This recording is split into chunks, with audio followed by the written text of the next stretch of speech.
Vous écoutez l'émission L'heure des contes.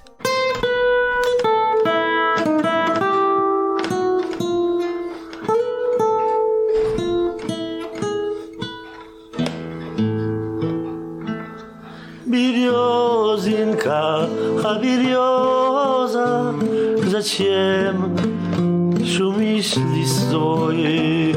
Зачем росу, как слезы, роняешь надо мной? Зачем росу, как слезы, роняешь надо мной? Была любовь и дружба, остался я один. Печалиться не нужно, березинка моя. Печалиться не нужно,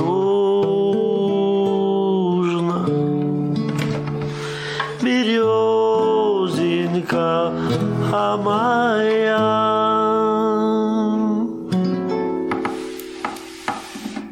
Bonjour et bienvenue sur KTB Radio pour l'émission L'heure des contes. Aujourd'hui avec des contes russes. Et ce sera pas KTB Radio, ce sera KGB Radio aujourd'hui. Alors j'ai la chance d'être accompagné en musique par Pascal Delouchek qui vient d'introduire l'émission. Installez-vous confortablement pour un long trajet en voiture, dans votre fauteuil préféré du salon, au coin du feu, et écoutez cette poignée de contes russes. Juste avant l'hiver, ça tombe bien.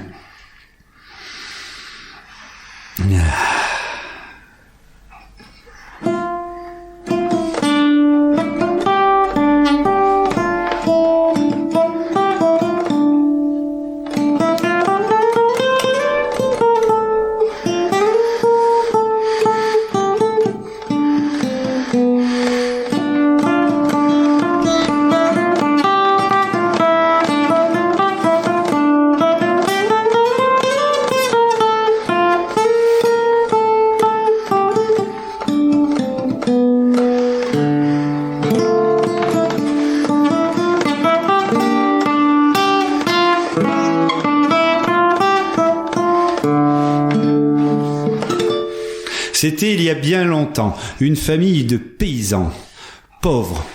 Remarque, à l'époque, tout le monde était pauvre. En fait, ils étaient normaux. Comme dans tout le monde médiéval, les gens aisés, c'était la noblesse et l'église.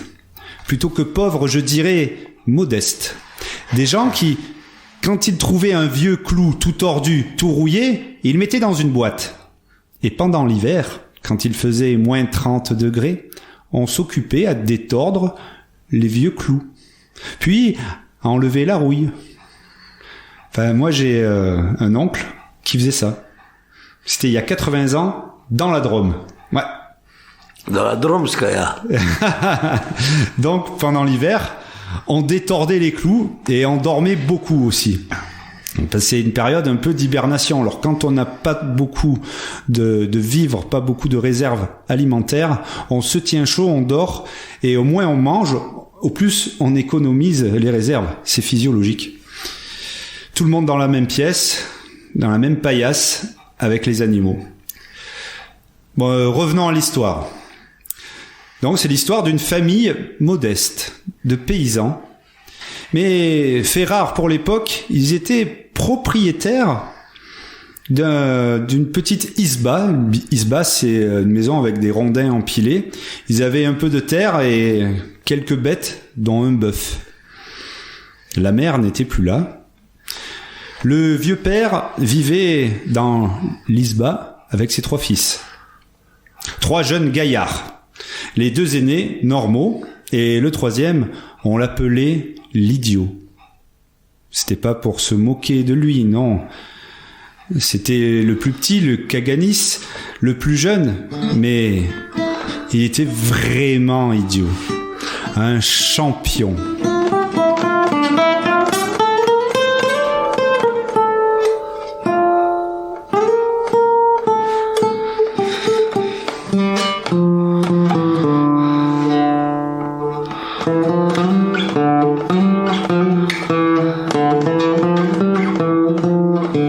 Le vieux père sentait qu'il n'en avait plus pour très longtemps à vivre. Il a rassemblé ses 3 fils et leur a dit « Bientôt, je ne serai plus là. Si vous voulez vous en sortir tous les 3, restez unis. Entraidez-vous les uns les autres et vous pourrez vivre honorablement et correctement. » Il a dit aux 2 aînés « Prenez soin du petit, il vous le rendra. » Le vieux avait tout prévu, quelques roubles pour payer l'enterrement et la cérémonie de l'église, et même un don pour la paroisse. Et un jour, le vieux est mort. Il eut un bel enterrement. Hein. Et après, les biens ont été partagés selon la tradition. L'aîné a reçu en héritage l'isba, la maison, le Benjamin a reçu le champ, et l'idiot a reçu le bœuf.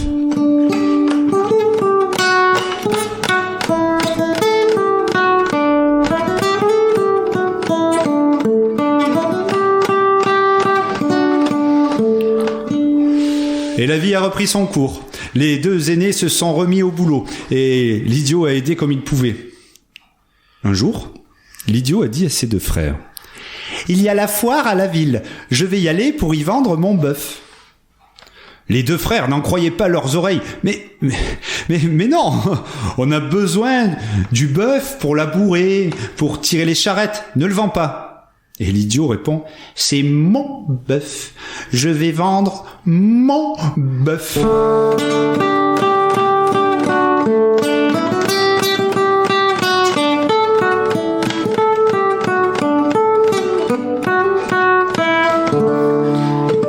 Alors un des frères lui demande « Mais combien tu veux le vendre, ton bœuf ?» Et l'idiot répond « 300 roubles. » Mais 300 roubles, mais t'en tireras même pas 30 roubles, t'exagères. L'idiot passe une corde autour du cou du bœuf et prend la direction de la petite ville. Il quitte l'isba sous le regard décontenancé de ses 2 frères. Et l'idiot chemine sur le chemin. Il traverse la forêt. Il longe la rivière.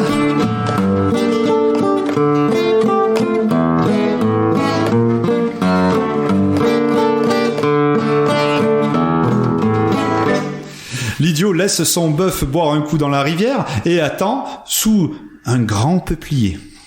Un peuplier énorme. Un tronc. Un tronc ? Il faut être plusieurs pour en faire le tour en se tenant par les bras. Oh, le peuplier est à moitié mort, avec un vieux tronc creux, mais à moitié vivant, avec des grandes branches pleines de feuilles qui dominent la forêt. Ce jour-là, il y a du vent. Beaucoup de vent. Le vent souffle, siffle, chante dans les feuilles.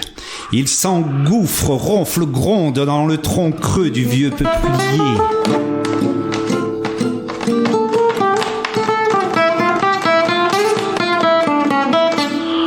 L'idiot écoute cette petite musique. Il a l'impression que le vieux peuplier parle.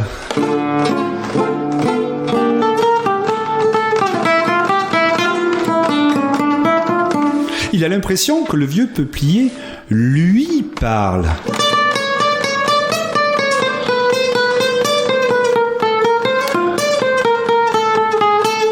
Il écoute souffler, siffler, chanter, gronder, ronfler, trembler.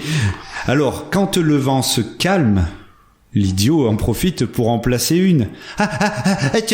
Tu veux savoir où je vais ?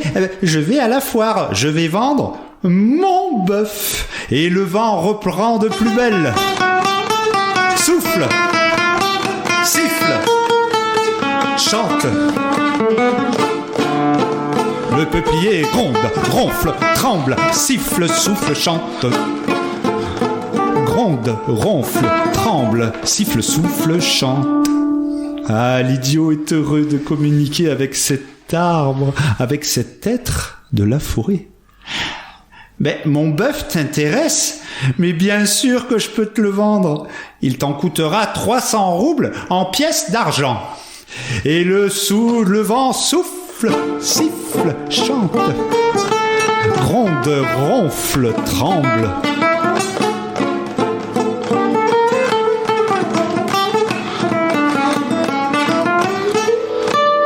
D'accord. L'idiot prend dans sa main une branche du peuplier, il la secoue et il dit « Marché conclu ». Il récupère le bœuf et il attache le bœuf avec la corde à une autre branche du peuplier. Marché conclu. Mais voilà, ça fait 300 roubles. 300 roubles en pièces d'argent. Le vent souffle, siffle, chante, gronde, tremble,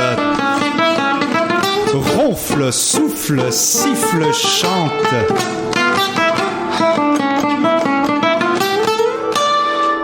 Quoi? Qu'est-ce que j'entends? Tu n'as pas l'argent, tu me paieras demain? Bon, entendu, je reviens demain chercher mon argent. Garde le bœuf.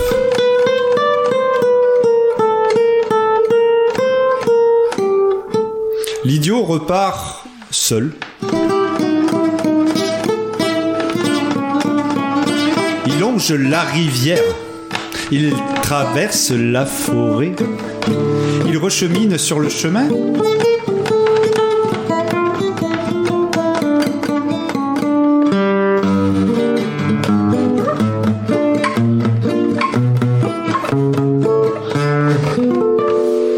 Ses deux frères sont au champ et voient arriver leur petit frère, sans le bœuf. Oh, déjà, tu l'as vendu? Ah ouais. Oui. Et combien 10 roubles? 20 roubles? 300 roubles. Bon, les deux frères, ils sont méfiants, ils connaissent leur petit frère par cœur. Et tu peux nous montrer l'argent? Hein? Quoi? Il te paiera demain? Mais triple andouille, demain, ton acheteur, il sera parti. Hein? Quoi? Comment ça? Ton acheteur ne bouge pas. Il a des racines. Ton acheteur, c'est un arbre? Tu as vendu le bœuf au vieux peuplier à côté de la rivière. Il est là-bas, attaché, seul. Vite, il faut aller le chercher. Les deux frères aînés partent récupérer le bœuf.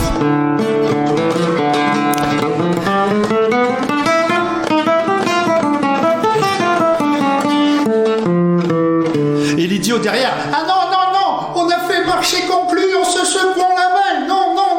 Les deux frères prennent le chemin en courant, traversent la forêt, ils longent la rivière. Et un peu avant d'arriver au peuplier, ils entendent des grognements. Ils s'arrêtent et ils aperçoivent une meute de loups en train de dévorer le bœuf. Ouais. Les deux frères font demi-tour, épaules basses.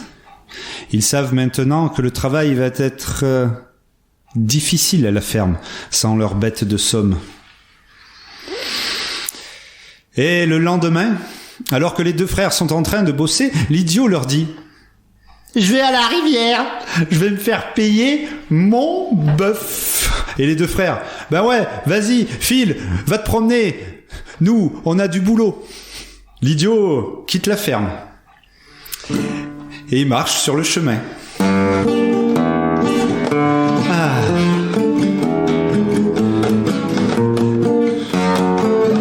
Il traverse la forêt. Il longe la rivière.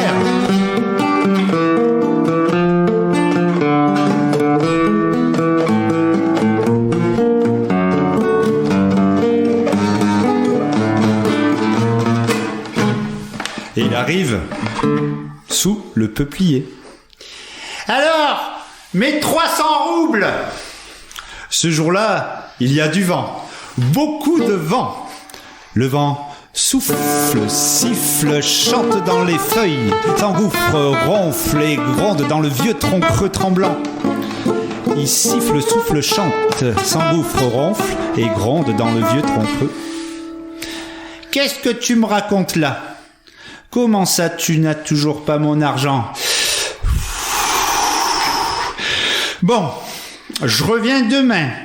Et tu as intérêt à me payer, sinon... Tu vas voir quel bois je me chauffe! L'idiot repart, un peu énervé. Il rentre chez lui. Il dit à ses deux frères, « Ouais, il m'a dit qu'il me paierait demain. » Oh, les deux frères, ils ont l'habitude. Le troisième jour, l'idiot prend sa hache à sa ceinture et dit à ses deux frères, « Je vais chercher mon argent. » Et il marche, convaincu de bientôt être payé.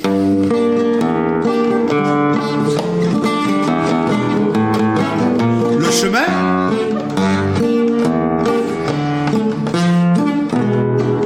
la forêt,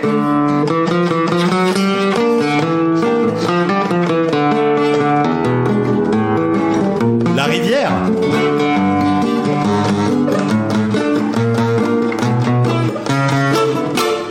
le peuplier. L'idiot brandit son poing en l'air, le secoue en criant « Mon argent! Mon argent !» Ce jour-là, dans les branches, le vent ne souffle pas, le vent ne siffle pas, le vent ne chante pas.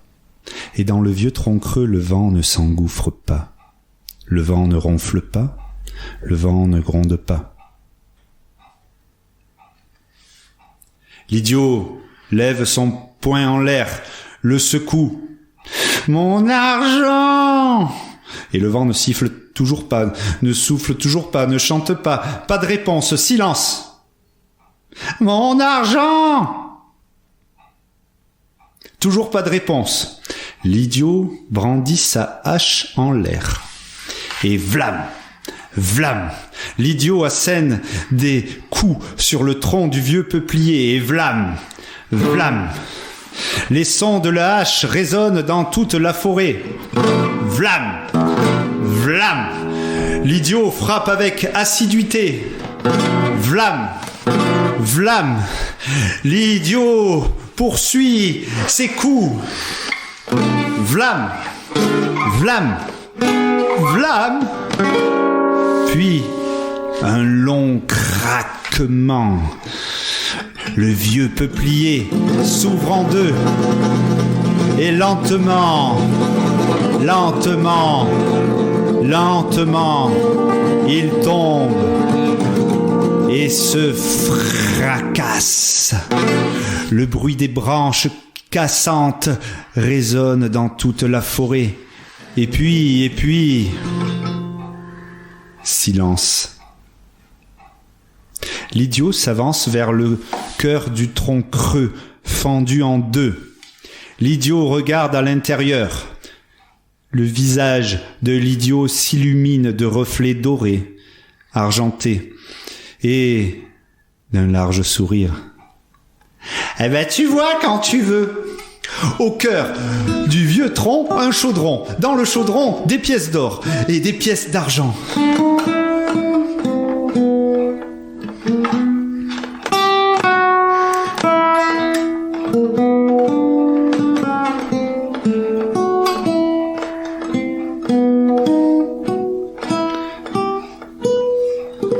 Sûrement un chaudron caché oublié là il y a bien longtemps par des brigands. Alors l'idiot se met à compter 300 pièces d'argent précisément. Il fait un petit tas.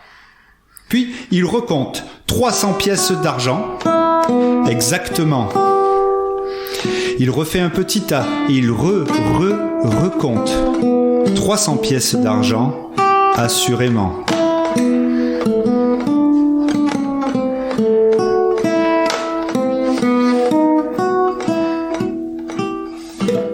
Il fourre les 300 pièces d'argent dans ses poches. Être idiot n'empêche pas de savoir compter. Et il repart. Il laisse le chaudron avec l'or au cœur du tronc, à côté de la rivière, dans la forêt. L'idiot longe la rivière, traverse la forêt, il chemine, et il chemine le long du chemin.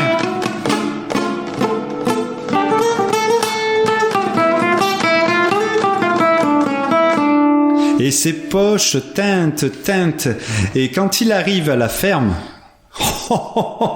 la tête des deux frères, quand ils voient 300 pièces d'argent, 300 roubles, et la tête des deux frères, quand ils apprennent que leur petit frère a laissé un chaudron rempli d'or, seul, dans la forêt, à côté du chemin qui longe la rivière. Alors, les deux frères vont tenter de récupérer le chaudron. Alors, ils filent, ils courent.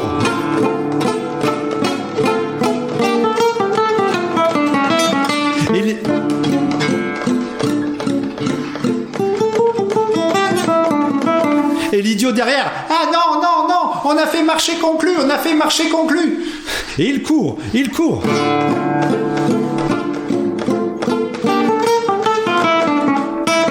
T'inquiète pas, petit frère, c'est les intérêts de retard. Ah, les intérêts de retard. Ah bon, ben d'accord, va pour les intérêts de retard. Alors, il court.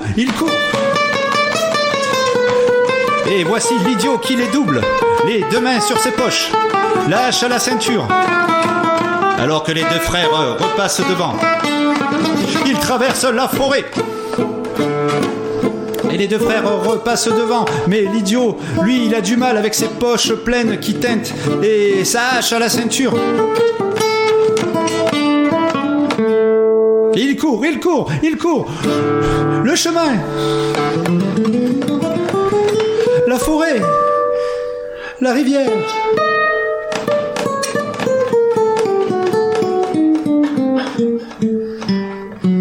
Et ils arrivent devant le vieux peuplier. Fracassés, ils enjambent les branches mortes. Ils enjambent les tas d'os tout blancs.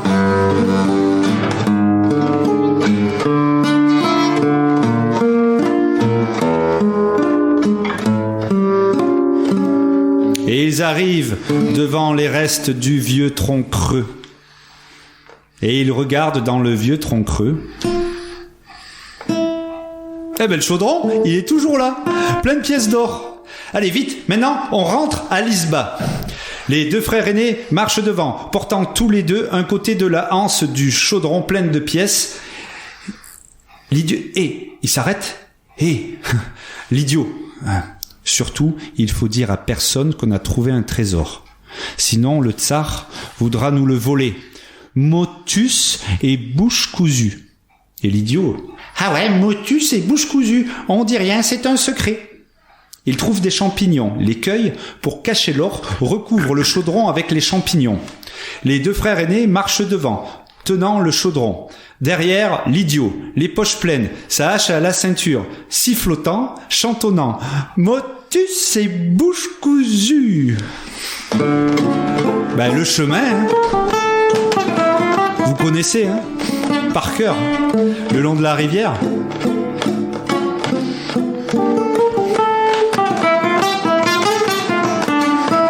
Ben, la forêt. Oui, là on prend à gauche, c'est ça. Ah ben ouais. Vous connaissez par cœur maintenant. Et là on tourne à droite. Et après le grand chêne, à gauche. Et puis tout droit. Et puis le long chemin. Et au bout du long chemin, on aperçoit l'Isba.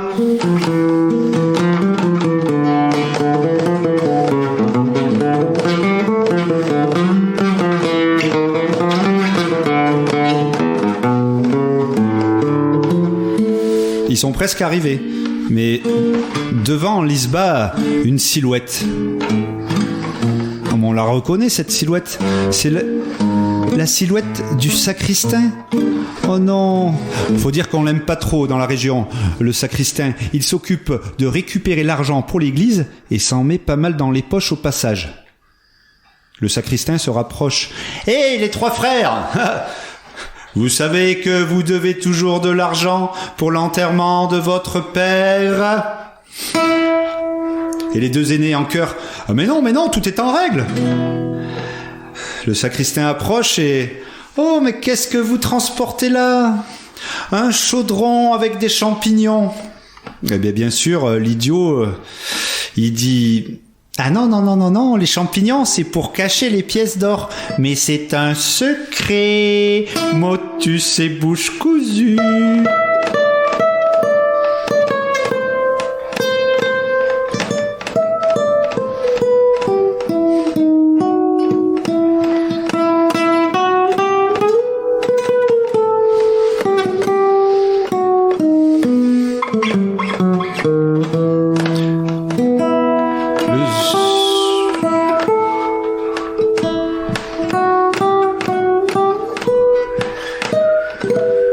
Le sacristain, quand il l'entend, pièce d'or, il se rapproche du chaudron, il enlève les champignons, et quand il voit tout ça briller, ses yeux sortent de ses orbites. Il plonge ses mains dans le chaudron, dans les pièces d'or, et il joue avec, il les fait teinter, et il commence à s'enfourrer dans les poches.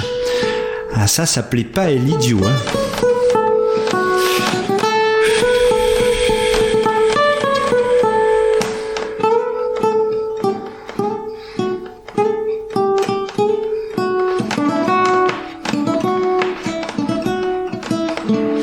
L'idiot lève sa hache et il fait descendre le coupant de sa hache directement sur le cou du sacristain.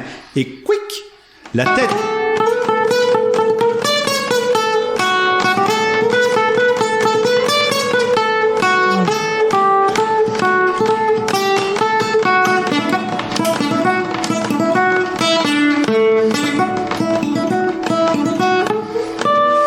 Et la tête du sacristain tombe au sol, suivie de son corps. Blum.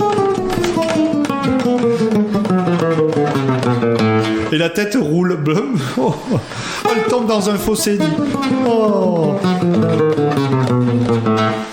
Et les deux frères. Ouh là là là là là là là là là là. Il faut cacher tout ça. Alors, devant, l'aîné porte le chaudron. Le Benjamin traîne le corps du sacristain. Et le cadet, l'idiot, sifflotant, porte la tête du sacristain dans une main et sa hache dans l'autre. Devant, les deux frères s'arrêtent. Et l'idiot, surtout, faut dire à personne qu'on a coupé la tête du sacristain. Motus et bouche cousue. Ah ouais, motus et bouche cousue. Ils descendent le corps du sacristain dans la cave, le jettent dans un tonneau. Ils mettent sa tête dessus. Le chaudron rempli de pièces d'or, il le cache dans la cour, sous un gros tas de cailloux. Le soir, les deux frères discutent. Quand la disparition du sacristain va être remarquée, des recherches vont être lancées. Et les Cosaques vont venir nous interroger. Et notre idiot de frère va raconter qu'on a tué le sacristain. Et on sera tous les trois pendus.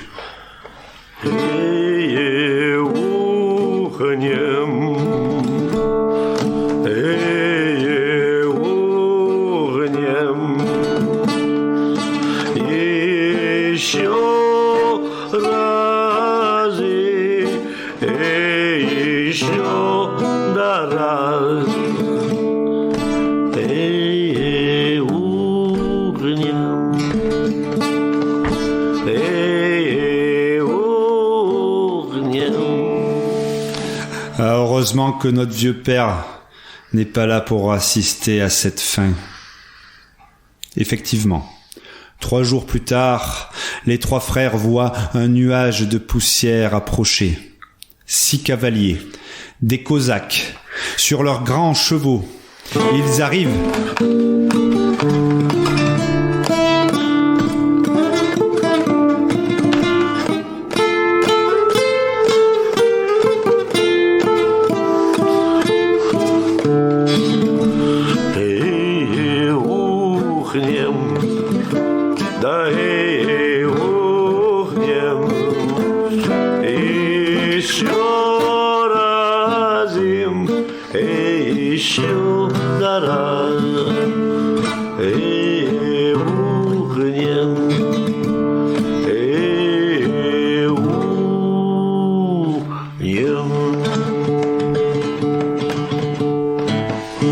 Le chef cosaque demande.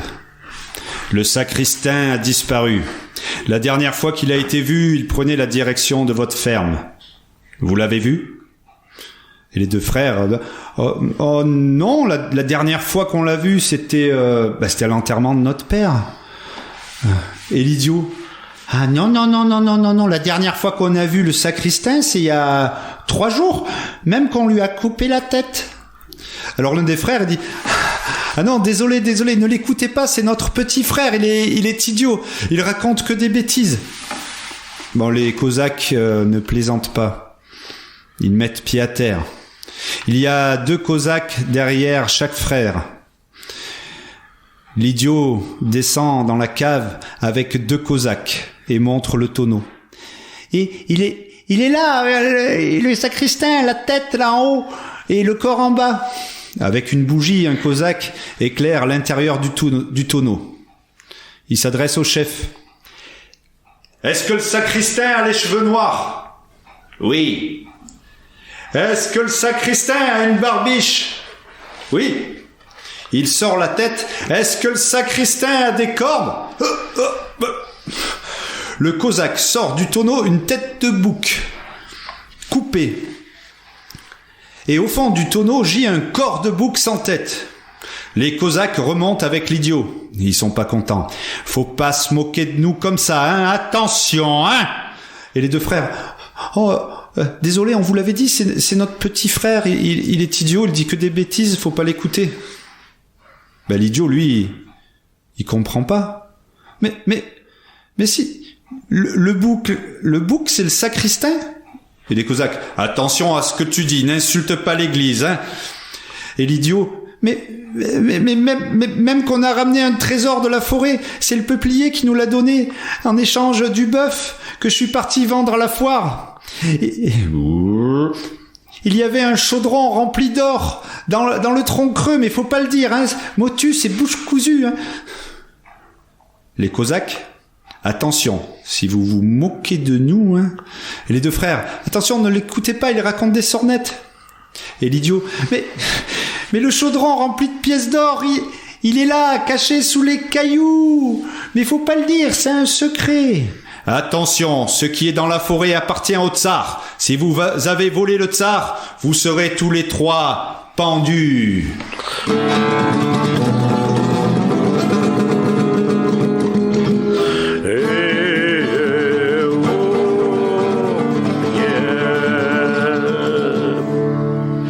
Les Cosaques récupèrent sous le tas de cailloux le chaudron. Et d'un grand coup de pied, le chef Cosaque renverse le chaudron. Dans le chaudron, des clous. Des vieux clous rouillés. Alors, l'idiot, il comprend pas. Et les Cosaques, ils sont pas contents.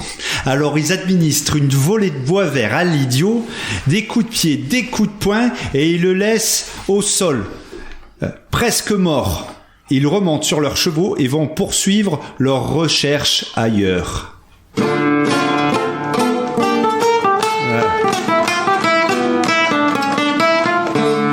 Les 2 frères portent précautionneusement leur petit frère dans l'isba. Ils l'installent confortablement près du poêle et prennent soin de lui.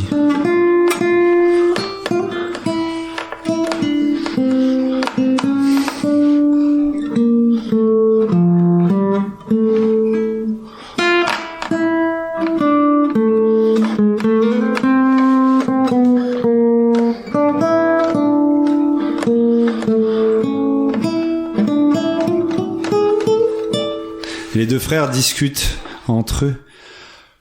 Hé mon frère, tu as bien fait de remplacer le corps du sacristain par le corps de notre vieux bouc. Et toi, mon frère, quelle bonne idée tu as eue de remplacer l'or par de vieux clous rouillés. Et c'est ainsi, mesdames et messieurs les enfants, chers auditrices, auditeurs, que les 3 frères, en s'entraidant, ont pu bien vivre. Les 2 frères aînés ont dépensé avec économie l'argent du chaudron pour améliorer la ferme. Ils ont acheté plusieurs bœufs, des chèvres, un bouc. Ils ont fait fructifier le trésor trouvé par l'idiot. D'ailleurs, ils ont arrêté de l'appeler l'idiot. On raconte même qu'ils ont rencontré 3 sœurs. Mais ça, c'est une autre histoire. Березинка, береза, зачем шумишь листвой? Зачем росу, как слезы, роняешь надо мной? Была любовь и дружба, остался я один. Печалиться не нужно, березинка моя.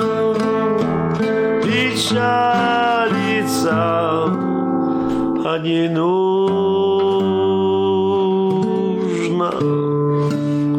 березинка моя.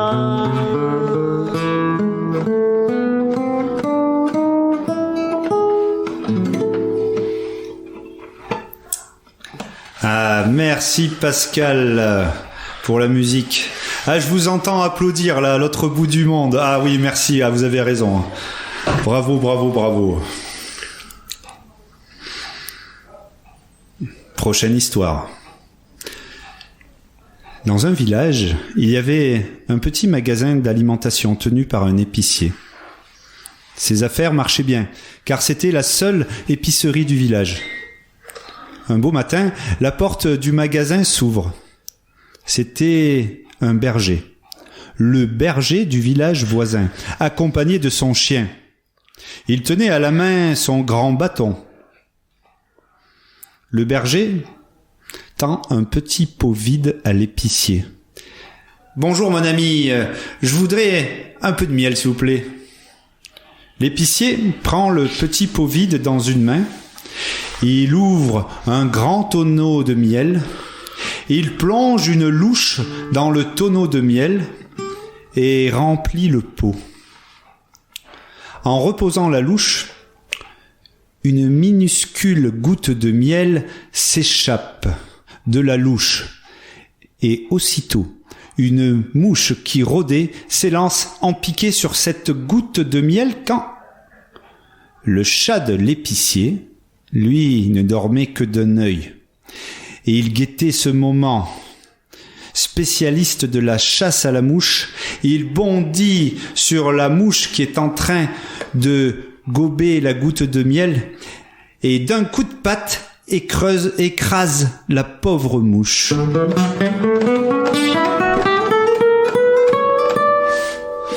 Oh, le chien du berger avait tout vu, et en ennemi héréditaire du chat, se met à gronder. Le chat sort ses griffes, le chien s'avance et croque sur le chat. Il croque le chat qui hurle. Le chien lui broie la colonne vertébrale. L'épicier, pour défendre son chat, brandit la louche et donne un grand coup de louche à l'arrière du crâne de la tête du chien. Pas de chance, le chien tombe raide mort. Oh, le berger est fou de rage, son chien fidèle, étendu, là, mort, fou de chagrin, le berger hurle. Sauvage! Tu as massacré mon seul ami! Tu as massacré mon gagne-pain!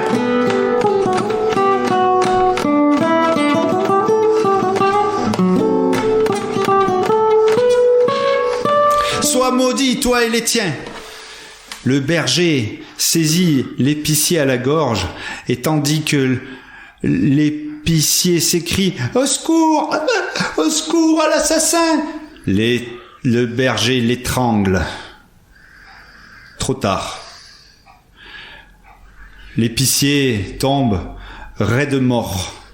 Il s'affale sur le corps du chien. Lui-même affalé sur le corps du chat, et la patte du chat cachant la mouche noyée dans le miel. En entendant les cris, les villageois se sont précipités à l'épicerie. « Quoi ? qu'est-ce que t'as fait? Quelle honte!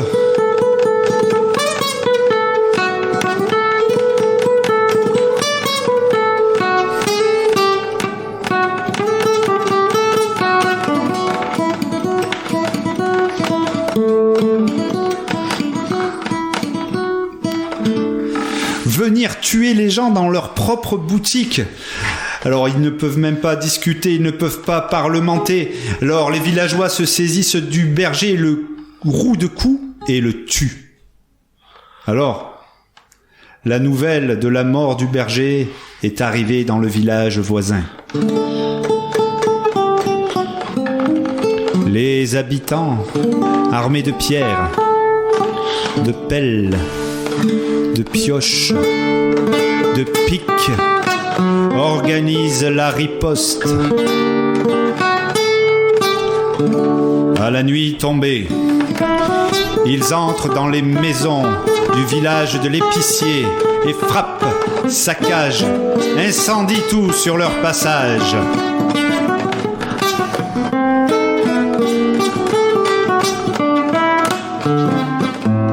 Et les autres, le lendemain, ils leur répondent. Les villageois répondent au village d'à côté, et le village d'à côté au village d'à côté.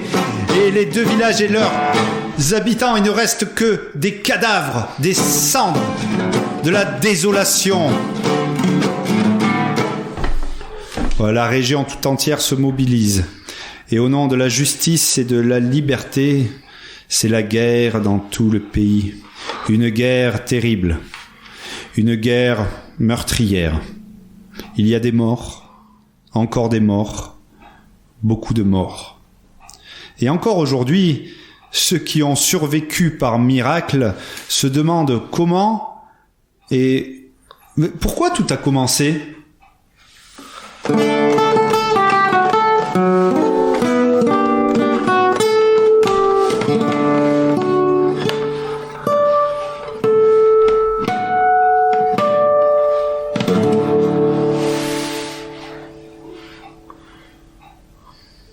Une autre histoire.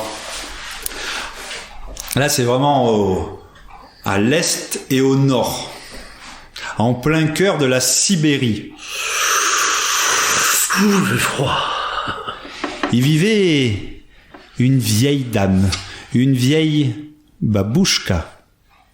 La vieille babouchka connaissait un secret, le secret du bonheur.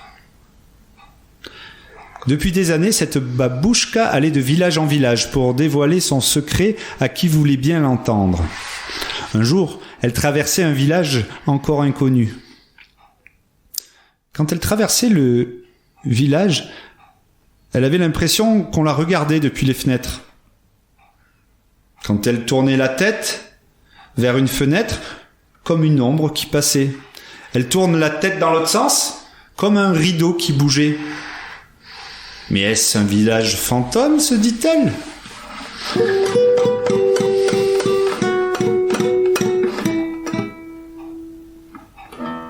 Elle frappe à une porte afin de trouver un lit au chaud pour la nuit, de trouver un repas. Elle frappe à une porte, personne ne lui ouvre. Elle frappe à une deuxième porte, personne ne répond.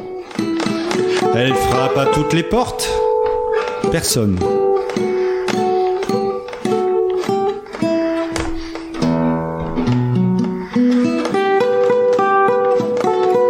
Et elle fait comme ça le tour du village.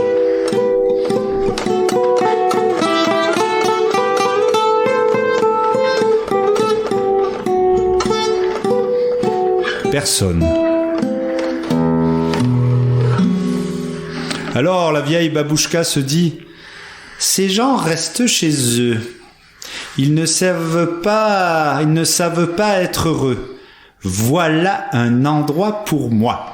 La babouchka se met à ramasser du petit bois pour allumer un feu. Puis elle va remplir sa gamelle au puits et elle s'installe sur la place du village.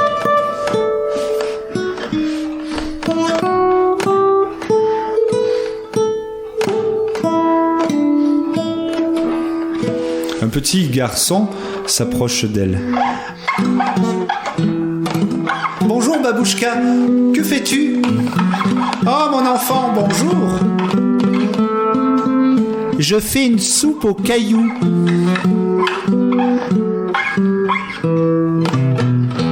D'ailleurs, j'aurais besoin de 3 grosses pierres rondes. Est-ce que tu pourrais m'en trouver? Le petit garçon file chercher 3 grosses pierres, 3 belles pierres, bien rondes, et il les dépose au pied de la babouchka. Oh, merci mon garçon, ces pierres feront une excellente soupe.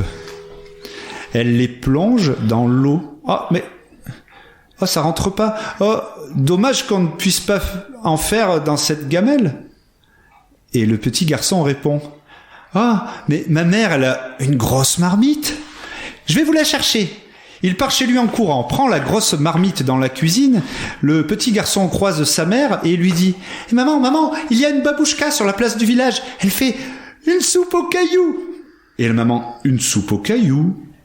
Ah ben j'aimerais bien voir ça. La mère suit son fils sur la place du village. Elle regarde la babouchka faire le feu et installer la marmite. Intrigués par la scène, quelques villageois sortent un à un de chez eux.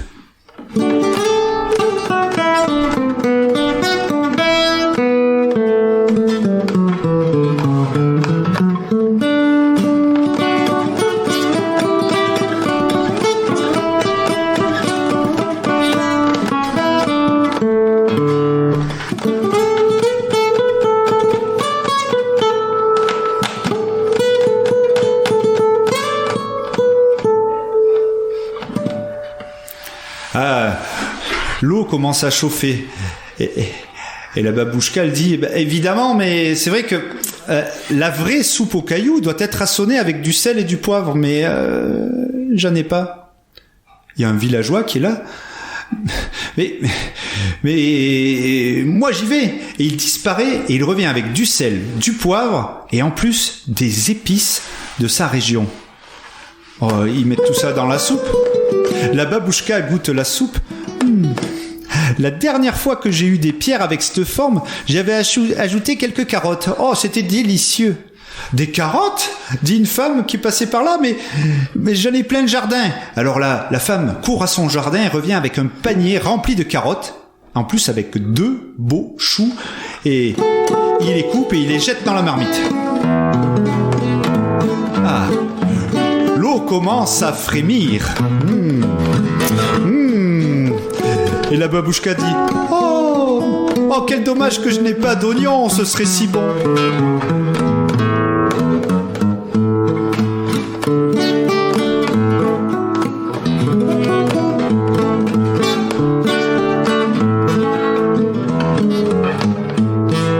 Ah ben ça y est, il y a quelqu'un qui a ramené des oignons. Ah, puis il y a quelqu'un qui a ramené des poireaux, des tomates, des saucisses, du lard fumé. La soupe dégage. Oh, une odeur, un fumé. Et la babouchka annonce: La soupe est prête. Правильно, правильно, Савочки, наверно.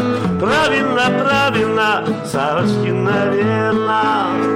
Ah ben, entre-temps, là, il y avait du monde sur la place du village. On avait dressé des grandes tables. Sur les tables, du pain, des bouteilles. Chacun avait pris un grand bol. Et ils sont allés se faire servir par la babouchka. Et tout le monde était assis autour d'une immense table. Quel festin au village! On n'avait jamais vu ça. Après le repas, on a chanté.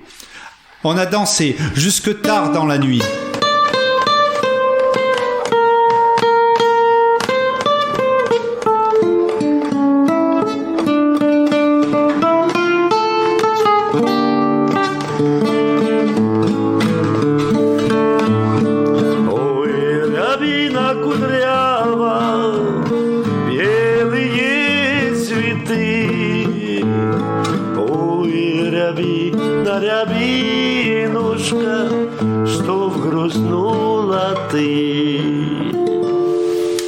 Le lendemain, la vieille babouchka est repartie et le village avait retrouvé le bonheur et la joie grâce à 3 cailloux.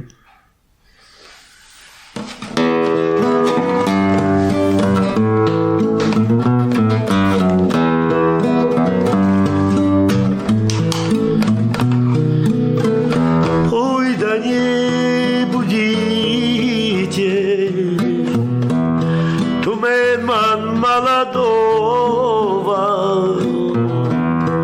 ой, да пока солнышко романы не взойдет.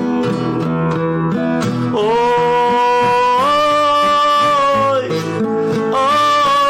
ой, Люба, дали чачоданы, ой, да пока солнышко романы не взойдет. Ой, денти, сивонеске воля, ой, вилиджаяла, хиба che доля. Ой, ой, Люба, да люли чачодане, ой, да пока солнышко ромалы не зайдет.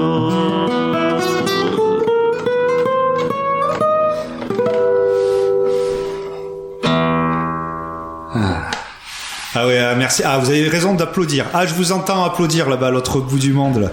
Ah oui, merci. Merci. Ah. C'est bon, vous avez fini d'applaudir? Ah, j'attends encore un peu.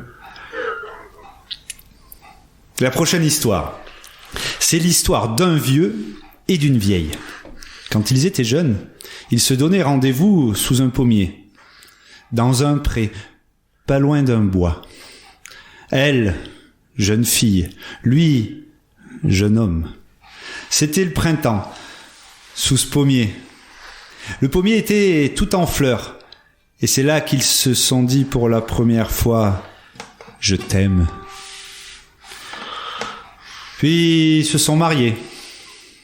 Puis ils ont vécu ensemble.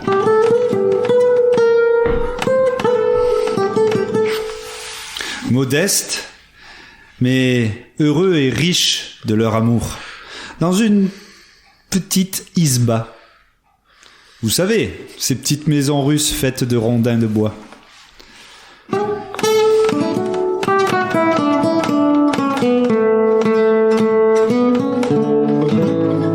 À tous les ans, le pommier donnait des fleurs, puis des pommes, plus ou moins suivant les années. Et puis tous les ans, des rides se creusaient au bord du jeune homme et de la jeune fille, puis sur leur front, puis sur leurs joues, puis les cheveux blancs, puis ils ont vieilli, tout en s'aimant comme au premier jour. À chaque fois qu'ils passaient à côté du pommier, ils avaient l'impression que ce premier jour où ils se sont dit « je t'aime », c'était hier.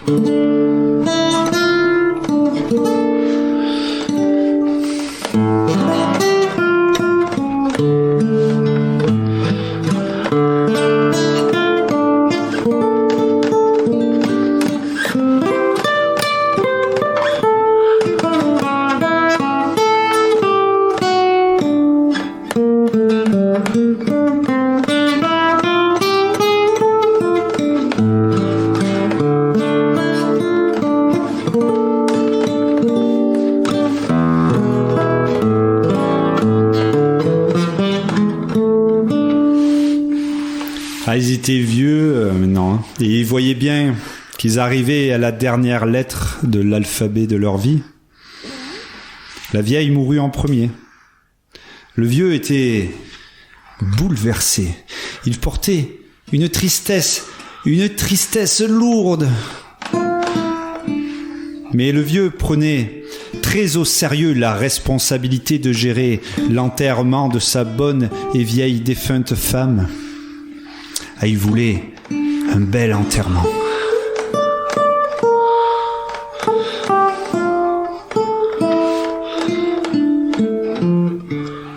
Alors le vieux est allé voir le pope.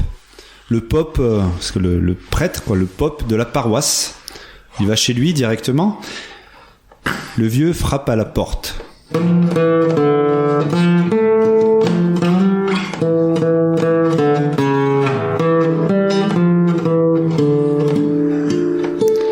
La porte s'ouvre. Le pope sort, surplombe le vieux et lui dit: Quoi, qu'est-ce qu'il y a?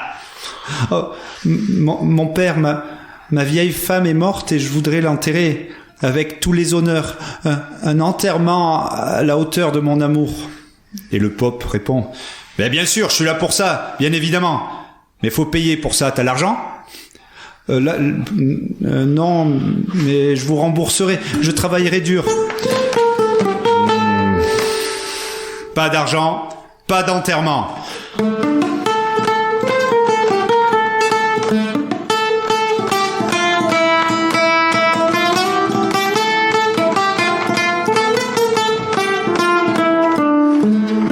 Allez, file et ne reviens pas ici sans argent. Le vieux rentre chez lui, les épaules basses. Ah, il sait pas comment il va faire. Hein. Il a le corps de sa femme, de sa vieille femme dans l'isba. Il passe par la prairie pour rentrer chez lui. Il passe devant le pommier. Le pommier n'a plus de feuilles, encore moins de fleurs. Et il monte à la gorge du vieux des sanglots. Mais il revit un peu quelques bons souvenirs de son bonheur perdu. Et il se dit, mais bien sûr, je vais enterrer ma douce sous le pommier. Ah, il était content, le vieux. Ah, il était content de son idée. Et il pensait que sa femme aurait été bien contente aussi. Alors le vieux prend une hache, une pioche, et il se rend sous le pommier. Ah... Il se remémore les doux moments passés avec sa femme sous cet arbre. C'est comme si c'était hier. Il la revoit, sa peau douce, lisse, une fleur.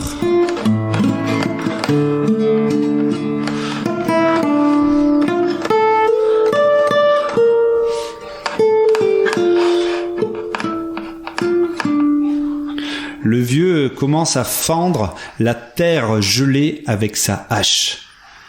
Il frappe, c'est éreintant. Puis il continue à la pioche. Il creuse. Et il creuse jusqu'à ce que clon. Il enlève la terre autour de quelque chose de dur. Il enlève la terre et sort de terre une boîte, une cassette. Il ouvre le couvercle et la cassette est remplie de pièces d'or, étincelantes, dorées comme un soleil d'été. Le vieux, il arrête de creuser. Il joint les mains devant sa poitrine, regarde le ciel, fait une prière pour remercier le Seigneur. Son problème est résolu. Il rentre chez lui, range la cassette en lieu sûr, et avec l'argent, tout est beaucoup plus simple. Il achète une belle concession au cimetière, avec une belle vue. Oh, il fait fabriquer un beau cercueil ouvragé, en bois précieux, avec des poignées en métal. Oh. Et puis il achète toutes sortes de victuailles et de boissons pour le repas d'après-enterrement.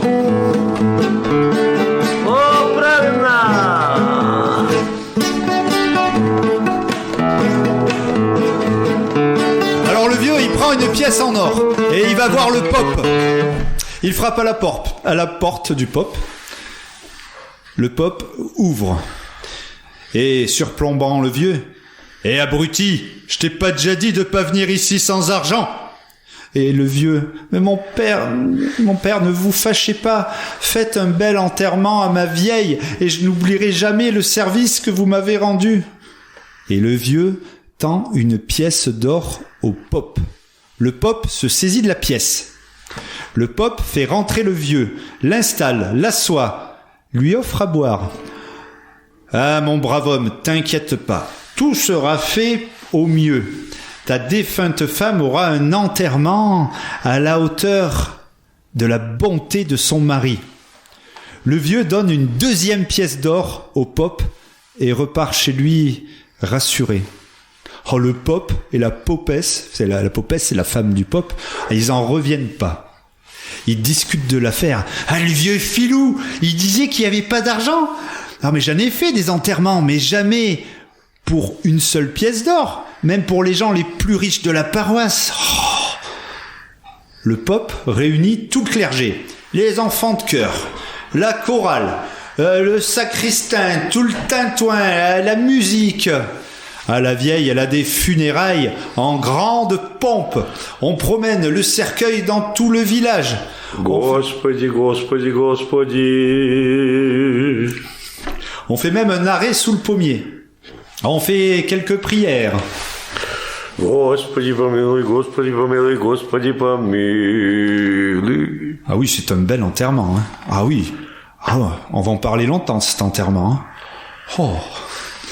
Et comme c'est la tradition, après la cérémonie, le vieux invite tout le monde dans sa modeste isba. Alors il avait, vous savez, il avait acheté plein de victuailles à boire. C'est ce qu'on appelle le repas du mort. Ах, мама, мама, ах, какая драма. Я вчера была девица, а сегодня дама.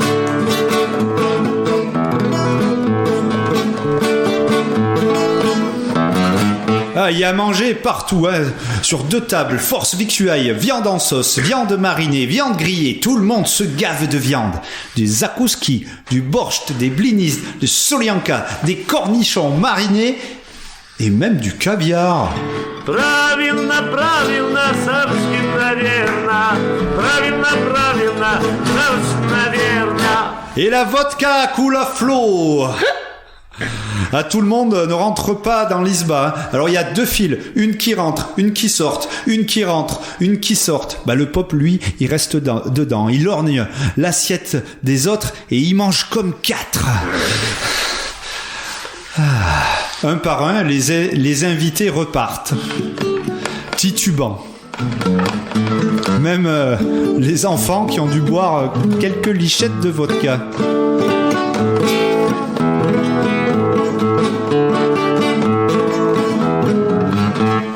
Le vieux raccompagne le Pope dans la cour. Le Pope regarde autour de lui. Ah, il n'y a plus personne. Le Pope s'adresse au vieux. « Écoute, mon fils, ne garde pas de péché sur la conscience. Comment tu t'es enrichi si vite? Tu étais miséreux? Maintenant tu es riche? C'est à se demander d'où cela te vient. As-tu volé? As-tu trahi? As-tu tué? Confesse-toi à moi, comme si tu parlais à Dieu. » Et le vieux, « Oh non, mon père, rien de tout ça. La vérité, je n'ai ni volé, je n'ai ni menti, je n'ai pas tué. J'ai juste trouvé un trésor. » Et le vieux lui raconte. Après cette confession, le Pope rentre chez lui, tremblant de la tête aux pieds. Et il raconte ça à la popesse. Lui, un gueux, avec tout ce trésor. Mais c'est trop pour lui. Oh, rien n'y fait. Le Pope ne pense qu'à ça. Ouais, une ruse, un stratagème. Mais oui, le bouc, le vieux bouc. La nuit tombée, le Pope ramène un vieux bouc dans la cuisine. Il l'égorge. Il récupère le sang dans un seau. Ah, ils enlèvent bien la peau du bouc en gardant les cornes, la barbiche, les sabots. Puis le Pope enfile la peau du bouc encore chaude, encore fumante, pleine de liquide. Ça pue, mais c'est tant mieux, hein. La popesse prend une aiguille et du gros fil et relie la peau du bouc de part et d'autre des membres du pop. La peau du bouc est bien tenue autour des bras, au dos, en haut des jambes. Il se débrouille même pour fixer les cornes sur sa tête. Puis la popesse enduit le visage du pop avec le sang du bouc. Et puis là où il reste un peu de peau blanche, il y a encore du sang, tiens. Le pop se lève. Il va se voir dans la glace et fait des petits bruits, des petites grimaces. Il s'entraîne à imiter le diable.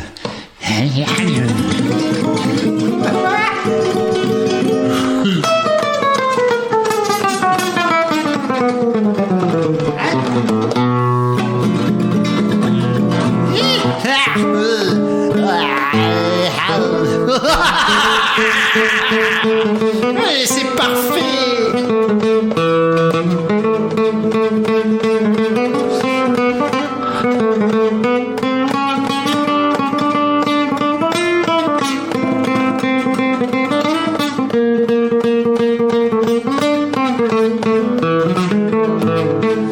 Mais c'est parfait, il adore son idée. Il bêle, il court après la popesse comme une bête en rut.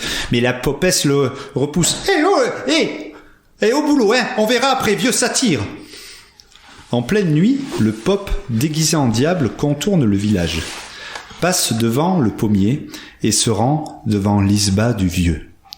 À minuit pile, alors que la pleine lune illumine l'isba, le pop, avec sa peau et ses cornes de bouc, tambourine à la porte.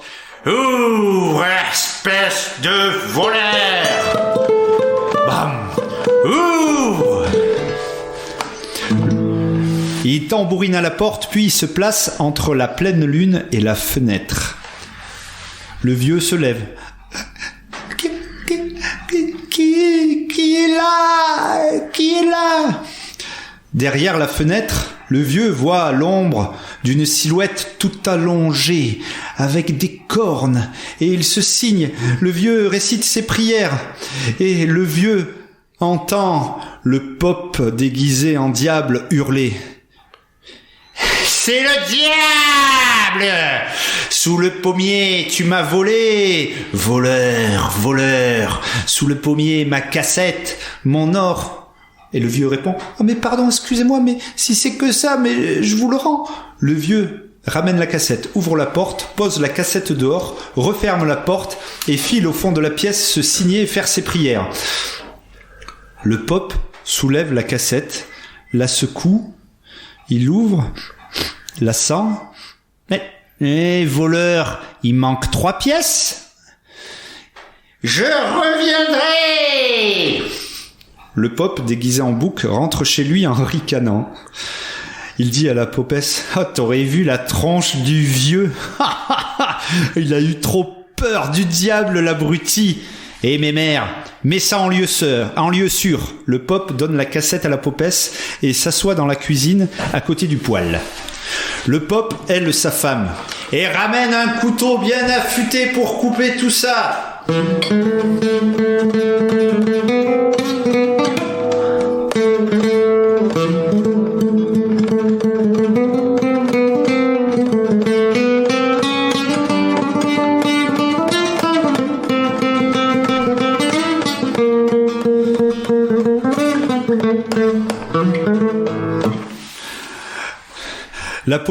La popesse arrive avec un couteau de cuisine bien affûté. Et le pop lui raconte tout ça. Oh là là là là, mais ça s'est bien passé. Oh là là, tu te rends compte un peu? Le vieux, il a plus rien. Il a plus d'argent. À la lueur de la bougie et de la pleine lune, la popesse glisse la pointe du couteau sous un des fils qui maintenait la peau autour des bras du pop. Elle glisse la lame affûtée. Elle tire d'un coup sec et sectionne le fil qu'elle avait cousu. Le pop hurle de douleur et il se met à saigner, à pisser le sang, comme si on lui avait coupé un tendon. Ils essayent d'enlever la peau poilue du bouc. Impossible. Elle est collée, comme une seconde peau. Ils essayent l'eau chaude, l'eau savonneuse. Rien n'y fait. Ils se nettoient la peau. Mais le visage du Pop reste maculé de sang du bouc. Il n'y a que ses yeux et ses dents que l'on voit blanches. Le Pop ramène même la cassette d'or au vieux. Mais rien n'y fait. La peau poilue du bouc reste collée au corps du Pop. Et le Pop portera sa peau de bouc puant pour l'éternité.